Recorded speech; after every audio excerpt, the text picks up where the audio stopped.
시편 40편 11절에서 17절까지 말씀 같이 읽겠습니다. 여호와여, 주의 긍휼을 내게서 거두지 마시고 주의 인자와 진리로 나를 항상 보호하소서. 수많은 재앙이 나를 둘러싸고 나의 죄악이 나를 덮침으로 우러러 볼 수도 없으며 죄가 나의 머리털보다 많음으로 내가 낙심하였음이니이다. 여호와여, 은총을 베푸사 나를 구원하소서. 여호와여, 속히 나를 도우소서. 내 생명을 찾아 멸하려는 자는 다 수치와 낭패를 당하게 하시며 나의 해를 기뻐하는 자는 다 물러가 욕을 당하게 하소서. 나를 향하여 하하하하 하며 조소하는 자들이 자기 수치로 말미암아 놀라게 하소서. 주를 찾는 자는 다 주 안에서 즐거워하고 기뻐하게 하시며 주의 구원을 사랑하는 자는 항상 말하기를 여호와는 위대하시다 하게 하소서. 나는 가난하고 궁핍하오나 주께서는 나를 생각하시오니 주는 나의 도움이시요 나를 건지시는 이시라. 나의 하나님이여, 지체하지 마소서. 아멘. 아멘. 어제 아침부터 우리 40편을 같이 보는데 그 1절 말씀을 다시 한번 보십시다. 1절, 2절 말씀. 어제 아침 말씀 1절, 2절을 같이 한번 읽어봐요. 내가 여호와를 기다리고 기다렸더니 귀를 기울이사 나의 부르짖음을 들으셨도다. 나를 기가 막힐 웅덩이와 수렁에서 끌어올리시고 내 발을 반석 위에 두사 내 걸음을 견고하게 하셨도다. 아멘. 기다리고 기다렸다는 얘기는 계속 기도했다. 상황이 어떻게 변하든지 기도했는데 금방 바뀌었다, 금방 응답이 왔다, 그러면 너무 좋겠지요. 네, 기도하고 또 기도해도 아무런 변화가 없어도 계속 기도했다. 네, 하나님께서 귀를 기울이시고 내 기도에, 내 부르심에 응답하셨다, 들으셨다. 그래서 이렇게 말씀하죠. 2절에 나를 기가 막힐 웅덩이와 수렁에서 끌어올리셨다. 나를 기가 막힐 웅덩이와 수렁에서, 이대로 빠져서 인생이 끝나는데, 이렇게 무너질 수밖에 없는데 내가 기다리고 또 기다렸더니, 기도하고 또 기다렸더니 하나님께서 귀를 기울이시고 내 기도를 들으셨습니다. 아마 이 지금 40편을 칠 때도 어려움 속에 있었던 것 같아요. 대적들이 있고 또 자기가 죄를 지은 것 때문에, 그러니까 사실은 이제 죄가 제일 무서운 겁니다. 죄 때문에 단절이 일어나는 거고, 죄 때문에 사망이 오는 거고, 그러니까 제일 무서운 게 죄인데, 죄와 싸우되 피 흘리기까지 싸워야 돼요. 죄가 뭐냐면 마음에 하나님이 없는 게 죄입니다. 제일 큰 죄는 내 마음속에 하나님이 없는 거예요. 무엇 때문에 하나님이 없을까요? 돈이 잘 벌려서, 세상이 좋아서, 너무 세상 쾌락을, 아니면 우상 숭배, 하나님보다 더 의지하는 거, 하나님이 안 보이니까 보이는 우상단지 자꾸 의지하고, 그래서 마음속에 하나님 두기를 싫어하면 그때부터 하나님께서 그럼 네 멋대로 살아라. 하나님이 강제로 하지 않으세요. 강제로 새벽기도 끌어놓지 않습니다. 그렇게 하는 분이 아니세요. 내가 선택을 한 거예요. 내가 알게요. 내가 문 밖에서 두드리는데 누군 내 음성을 듣고 문을 열면 내가 들어갈 것이고, 네가 문을 탁 닫아놓으면 나는 밖에 서 있지. 어쩌면 죽을 때까지 서 있는 사람도 있어요. 하나님께서 우리 보내셔서 다 하나님을 경외하고 살다가 천국 가셔야 되는데, 그렇게 한 문을 두드려도 문을 안 여네요. 주님을 외면하네요. 그 마지막 지옥 가는 거예요. 저와 여러분들은 주님의 두드림 음성을 듣고 문을 열었습니다. 영접하는 자, 곧 그 이름을 믿는 자들에게는 하나님 자녀가 되는 권세를 주셨으니, 영접하는 자, 환영하는 거지요. 예수님 환영합니다. 예수님 내 인생의 주인이십니다. 사케오가 그렇게 세리장이에요. 세리장. 로마의 앞잡이가 돼가지고 그냥 돈 1,000원 거두라면 2,000원 거두고, 그래서 부자가 됐습니다. 자기밖에 몰랐지요. 큰 집을 짓고 큰 세리장이고 권세도 있고, 그래서 큰 집 짓고 살고, 거기에 많은 거 그 명품을 들여놓으면 그게 행복인 줄 알았어요. 그거밖에 몰랐어요. 사람들이 뭐라고 욕을 하든 말든 니들이 돈 벌어봤냐? 니들 돈 가져봤냐? 그러고 살았거든요. 근데 그 큰 집을 짓고 그렇게 누리고 살아도 사람이 와야지, 사람이. 여러분, 사람이 사람 속에 살아가는 겁니다. 산속에 아무리 큰 집 짓고 살면 뭐 할 거예요? 사람은 안 오는데. 그게 아니고 그냥 사람은 사람 속에 사는 거예요. 막 이렇게. 그래서 사케가 어떤 생각을 했냐면요. 자, 난 이렇게 큰 집에 살고 돈도 많은데 저 예수 청년은 30대 예수 청년은 뭐가 있길래 사람들이 그렇게 따라다니나 궁금했어요. 궁금했습니다. 아니 예수는 뭐가 있길래 사람들이 그렇게 따라다니나. 그래서 예수가 보고 싶은 마음이 생겼습니다. 이게 은혜예요. 아니 예수 믿는 사람은 왜 이렇게 새벽을 깨우나? 아니 저 사람들은 뭐 이렇게 지위도 없는 것 같고 뭐 돈도 많이 안 가는 것 같은데 왜 이렇게 저기 사나? 궁금한 마음이 생길 거예요. 돈 버느라고 출세하느라고 쓰는데 어느 날 보니까 아니 쥐도 없고 돈도 있는데 마음이 공허하네요. 그때가 주님 찾는 시간입니다. 하나님은 다 이렇게 만들었어요. 영혼이 잘 되어 범사가 잘 되지 사람은 떡으로만 사는 게 아니에요. 인생이 만들어졌어요. 이렇게 밥만 잘 먹다고 사는 게 아니에요. 그러면 맨날 집에 가둬놓고 밥만 주면 사나요? 아니 여행도 가야 되고 영화도 봐야 되고 쇼핑도 해야 되고 집에만 있어 밥만 맛있는 거 줄게. 못 살아요. 우리는 못 삽니다. 밥은 대충 먹어도 애들은요 밥은 대충 먹어도 저 커피숍 비싼 커피는 마시러 가요. 그러니까 인생이 그렇지 않다는 거예요. 이거를 빨리 알고 사케오가 그래서 가장 얼마나 보고 싶었는지 키가 작은데 사람들이 너무 많아서 예수님이 안 보이니까 그 뽕나무 올라갔다. 뽕나무에. 이야, 저 세리장이 어떻게 뽕나무 올라가 저럴 수 있을까? 근데 얼마나 보고 싶었냐면 그게 이제 우리 갈망이거든. 갈망. 주님 보고 싶은 게 막 그 새벽에 나오시는 겁니다. 그 뽕나무 올라가고 보는데 저만큼 예수님이 오는데 그냥 그 평범하시네 뭐 평범하시네. 예수님 점점 오시더니요 갑자기 그 위를 보시더니 사케오가 내려오라고 그래요. 어떻게 내 이름을 알았지? 그러면서 이렇게 말씀하지요. 오늘 밤 내가 네 집에서 하룻밤 묵을 거야. 아니 아무도 사케오 집에 오는 사람도 없어요. 지나가면서 막 돈만 하는 척 막. 그런데 그렇게 보고 싶은 예수님이 집에서 하룻밤 주무신다는 거예요.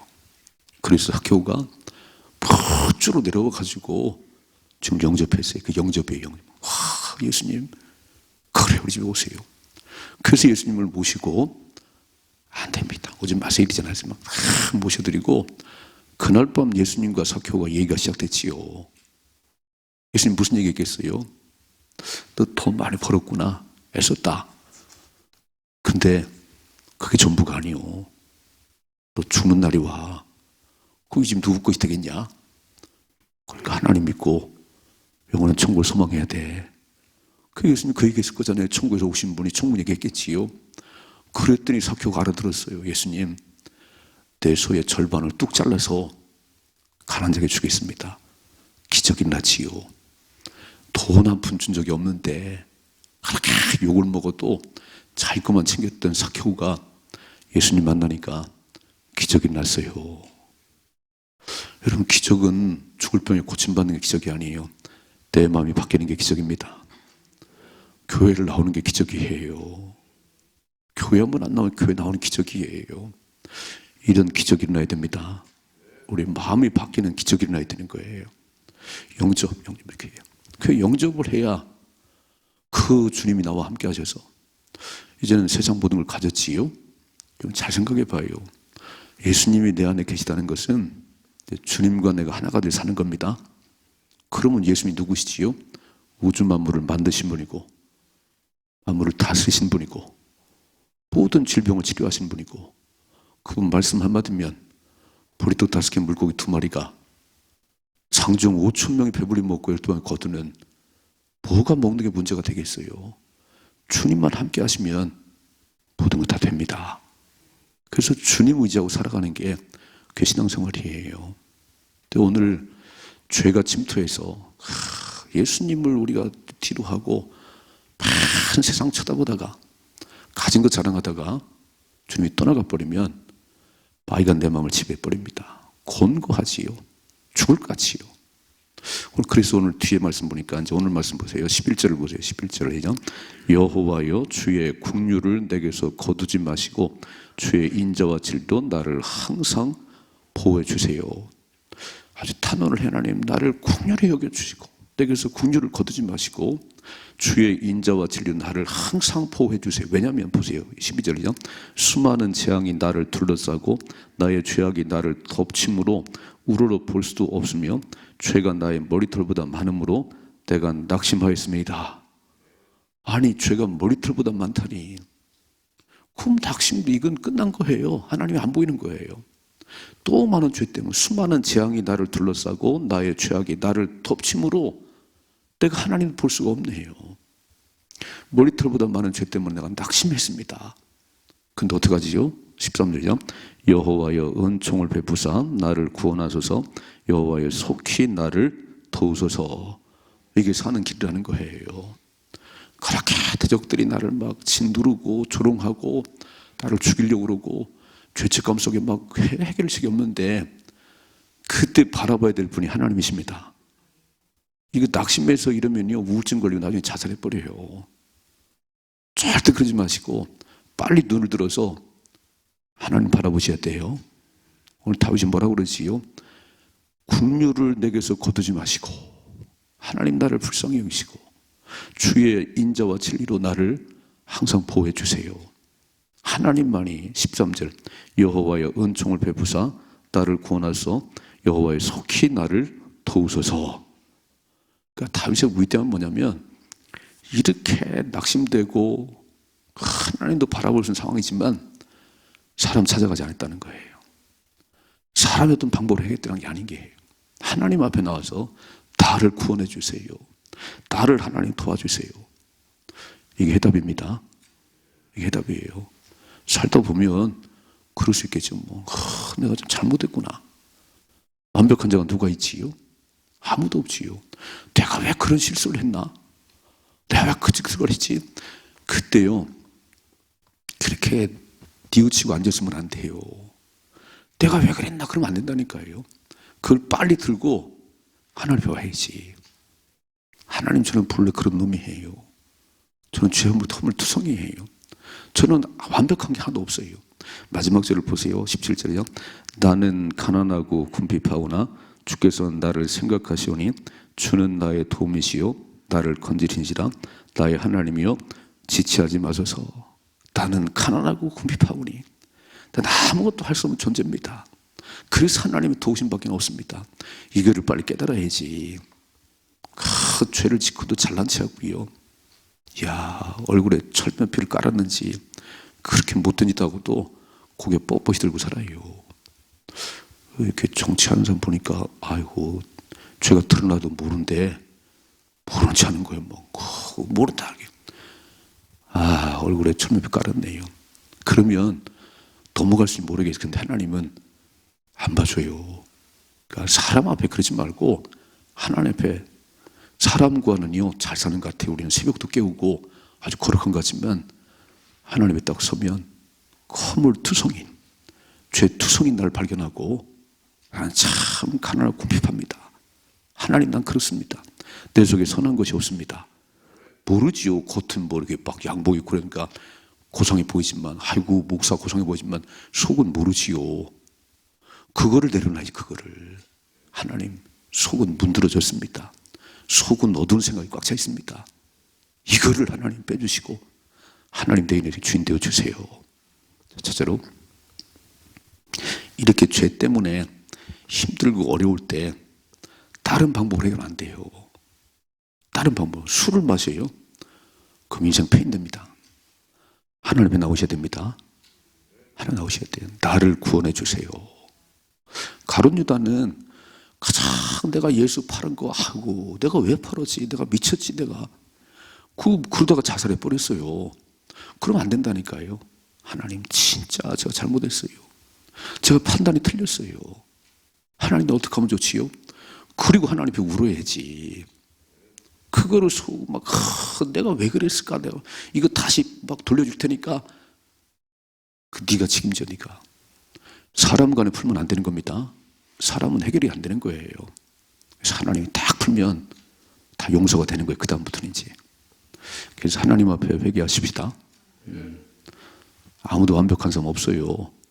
겉으로 볼 때 그런 게 아니고 내 속을 들여다봐야지. 오늘도 하나님 주인 되어 주세요. 주님 떠나는 살 수가 없습니다. 그래서 하나님 모든 문제를 해결하셔야 됩니다. 하나님만 해답이십니다. 다시 한번 1절에 2절 2절이요. 내가 여호와를 기다리고 기다렸더니 귀를 기울이사 나의 부르심을 들으셨도다. 나를 기가 막힐 웅덩이와 수렁에서 끌어올리시고 내 발을 반석 위에 두사 내 걸음을 견고하게 하셨도다. 하나님 이렇게 웅덩이 기가 막힐 웅덩이 수렁에서 빠져 죽을 수밖에 없었는데 내가 또 기도하고 기도했더니 하나님 날 구원하셨습니다. 하나님 건지셨습니다. 이런 고백이 있길 주님 축복합니다. 두 번째 14절 시작. 내 생명을 찾아 멸하는 자는 다 수치와 낭패를 당하게 하시며 나의 해를 기뻐하는 자는 다 물러가 욕을 당하게 하소서. 나를 향하여 하하하하하며 조소하는 자들이 자기 수치로 말미암아 놀라게 하소서. 그러니까 대적한 내 생명을 찾아 멸하려 하는 자들과 내가 어려움 당하는 걸 기뻐하고 조롱하는 그 자들은 하나님 그들에게 돌아가게 해주세요. 이거 멱살 잡고 싸워야 되거든요. 그러지 않았다는 거예요. 그 모든 것은 하나님 앞에 하나님 저들이 망하게 해주시고 근데 아마 그렇게 기도하다 보면 그러실 것 같아요. 이놈아 본 기도를 하고 있는 거야. 그러시겠지요? 그러니까 이거를 사람과 싸우면 막 원수지 그럴 텐데 하나님 막 일로 바쳐서 막 수치와 멸망을 당하게 하시고 막 그 조롱을 당하게 하시고 본 기도를 하는 거지. 본 기도를 하는 거야. 근데 하나님 얘기해야 됩니다. 사람과 싸우지 말고 원수가 없는 것이 내게 있다. 원수가 내게 있다. 그래서 하나님 얘기하다 보니까 처음에는 그렇게 입을 열었는데 나중에 하나님 바꾸실 거예요. 이렇게 말하네요. 16절이요. 주를 찾는 자는 다 주 안에서 즐거워하고 기뻐하게 하시며 주의 구원을 사랑하는 자는 항상 말하기를 여호와는 위대하시다 하게 하소서. 영어로 보니까 그러나 내가 이렇게 원수들 막 수치당하고 망하게 되기를 기도하지만 그러나 주를 찾는 자는 다 주님 안에서 즐거워하고 기뻐할 것이고. 아멘이시죠? 그러니까 원수 때문에 너무 그렇게 막 그러지 말고요. 하나님을 찾으셔야지. 주를 찾고 주의 구원을 사랑하는 자는 항상 말하기를 여호와는 위대하십니다. 하나님 모든 것 하십니다. 그래서 17절이요. 나는 가난하고 궁핍하오나 주께서는 나를 생각하시오니 주는 나의 도움이시요 나를 건지시는 이시라. 나의 하나님이여 지체하지 마소서. 하나님 나의 도움은 주님밖에 없습니다. 나를 건지실 분 주님밖에 없습니다. 하나님 이 어려운 상황 속에 속히 나를 건져 주옵소서. 이게 다윗의 고백이에요. 여러분 모르지 우리는 어떤 상황 속에 있는지. 어떤 사람은 뭐 살맛도 안 나는 때가 있는지 모르겠어요. 어떤 사람은 막 다 귀찮은 사람인지 모르겠어요. 주저앉으면 안 됩니다. 오늘 1절에 기다리고 기다렸더니 그래도 기도하고 기도했더니 기가 막힌 웅덩이 나를 건지셨습니다. 수렁에서 나를 건지셨습니다. 그래서 결론이 뭐죠? 17절에 나는 가난하고 궁핍합니다. 난 아무것도 아닙니다. 그러나 주님께서 나를 생각하셔서 내가 기도하는 나를 생각해서 하나님은 나의 도움이 되셨고 나를 건지시는 분입니다. 하나님 지체하지 마시고 나를 빨리 자리에 건져 주옵소서. 승리하십시다. 승리해야 되는 거지 맨날 우울하고 맨날 그러고요. 한 발짝도 못 나가네요. 그래서 어떻게 살아가지요? 그 모든 건 묶어서 그냥 기도하고 또 기도하고 그러면 하나님의 귀를 기르시고 하나님 들으십니다. 우리 해답은 하나님밖에 없어요. 그렇게 원수가 나를 잡아먹으려고 그래도 우리 환경이 나를 막 짓눌러도 그거 쳐다보지 말아요. 쳐다보지 마시고 하나님 내가 죄를 지은 것 있다면 하나님 날 용서해 주시고 나 나는 본래 그런 사람이었어요. 나는 허물투성이었어요. 하나님 나를 구원해 주세요. 하나를 건져 주세요. 그리고 하나님 앞에 모든 것을 다 얘기하지. 이걸 어디 가서 얘기하지요? 그러니까 사람들 보니까 맨날 사람 붙들고 막 그 사람이 해답이에요? 아니, 도움이 안 돼요. 소문만 납니다. 김 목사 망했다고. 절대 그러지 말아요. 절대 그러지 말고. 제가 어려운 얘기를 사람들 하면 김 목사 망했다고 그래요. 내가 지하에서 시작할 때 어렵잖아요. 저는 경험해본 환경이 아니잖아요. 그래서 제가 부목사였던 남대교회 교인들이 왔길래 너무 반가워가지고 내가 5년 동안 같이 있었잖아요. 아이고, 회장님 어려워 죽겠어요. 소문났어. 김 목사가 엄청 후회하고 앉았다고 그래. 아니, 그런 과정 거치면서 목회를 하는 거지. 제가 그다음 입을 딱 다물었습니다. 맨날 물어. 몇 명 모였냐고. 그럼 당신이 전도해줘. 맨날 몇 명 모였냐는 거예요. 부흥도 안 되는데. 그런 얘기 할 거 없더라고. 그러니까. 그래서 깨달았지. 와, 어려운 얘기는 사람들이 하지 말고 하나님에서 울으십시다. 아멘이시요? 맨날 사람 붙들고 뭐 그래요? 뭘 그럴 거 없어요. 돈이 없다고요? 하나님 부자십니다. 돈 달라고 그러세요? 돈 달라고 그러세요. 하나님 앞에. 그래야 돈이 떨어집니다. 바치게 사십시다. 믿음으로 승리할 수 있기를 주님의 축복합니다.